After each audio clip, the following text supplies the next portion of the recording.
So other supplies that we were going to need are obviously the plaster itself.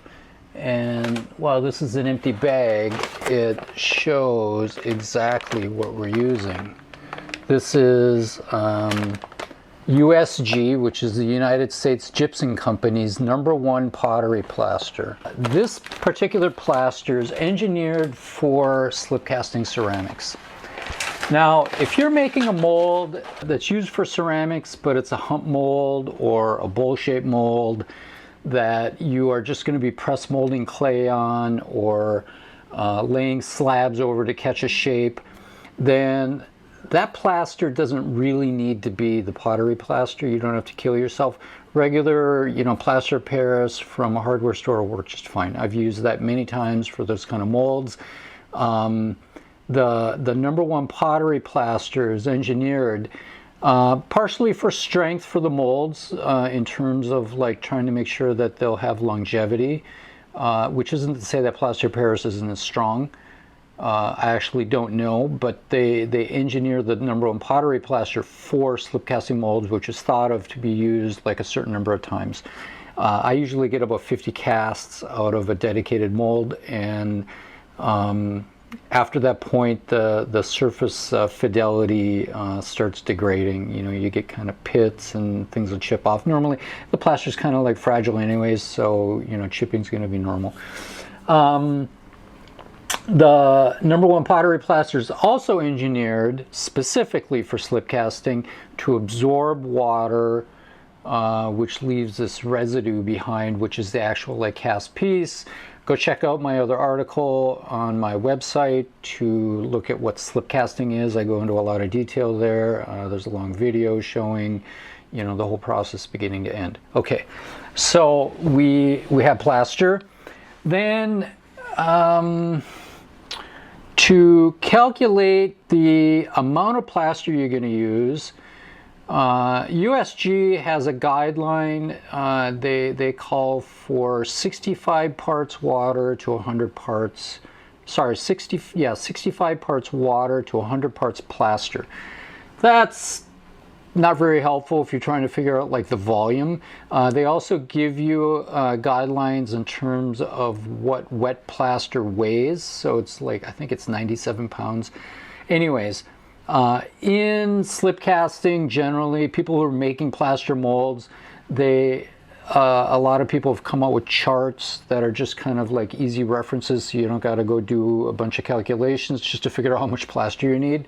So this, for example, is my chart that I use in my studio. And what you can see I've done is on the left side, this is cubic inches. I'm in America. We use the imperial system still for measurements.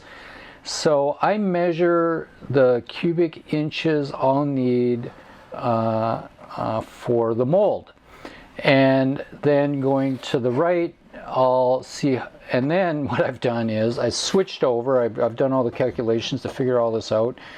I switch over to grams. So I measure in cubic inches, and then I have these volume measure, or these weight measurements for the water, plaster, and then the last column is for total. So for me, what I do is I'll weigh out the water amount on my digital scale, and I'll just start adding plaster, and I kind of skip over the individual plaster number and just jump right to the totals. So, if I had 220 cubic inches that I needed, I would weigh out 2,495 grams of water on my scale, and then I'd start adding plaster until I had 5,925 grams total, and then I can mix that.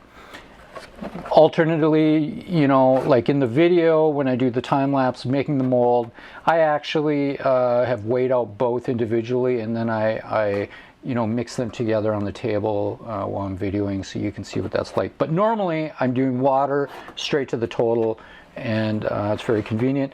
This particular chart will be available on my website in the article for the plaster mold making as a PDF download. Then the last thing I would say about all that is volume calculations. So for a mold, what we normally want to see is approximately 1.25 to 1.5 inches of plaster beyond the parts. So we're jumping a little bit ahead. This is a plaster mold I made of this cup that we're going to be doing. I have 1.5 inches of plaster beyond that, and I have 1.5 inches of plaster in the bottom. Actually, it's a little less, to be honest. It's about 1.25 inches, but that's adequate. So to figure out that amount, I would need to measure the diameter of this to calculate to get my 1.5 inches on either side. Also depth, I have to figure covering this thing fully.